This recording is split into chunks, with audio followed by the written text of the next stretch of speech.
talk about transformations. Transformations are our way to change the size of things, also known as scaling items.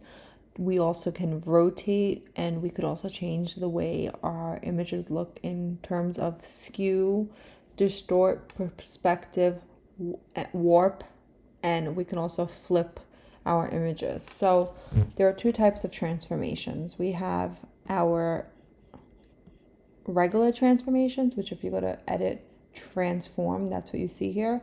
Or if you go to edit free transform, that's a different option, but they're both the transformation option. So basically, when we're working in Photoshop, we have two types of transformations we're going to want to do. So the free transformation gives you the options to automatically, as soon as you start transforming, scale and rotate your items. So this is like a quick way to do it. And you see that here where it says rotate and scale.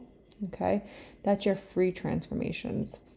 In your regular transformations, you'll see over here, edit transform, and I'm gonna see if I can click on something. 1 second. Okay, edit transform over here. Okay, transform gives you a lot more options than free transform. Free transform only lets you change the size and rotate, whereas regular transform will give you the option to do many different types of transformations. Okay, so for activity 7, you guys are going to be scaling and rotating using free transformations, and for activity 7B, you'll be using the option for regular transformation. So again, transformations are just another way to kind of say like changing or scaling the item. Okay, so you're actually transforming the way the picture looks. So here are some examples. Okay, and here it kind of makes a diagonal look. Here you're distorting the preview. This is giving you like what we call an art perspective.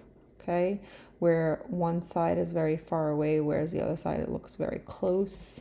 Okay, so we will be trying these most of the time when we're in Photoshop. We're going to be using our free transformations to do rotating and scaling, but there may be some times when you want to create a different effect with your design, or you want to kind of play around with the angle of the design. So doing these other options like skew and warp or even distort will be great for that type of object or situation.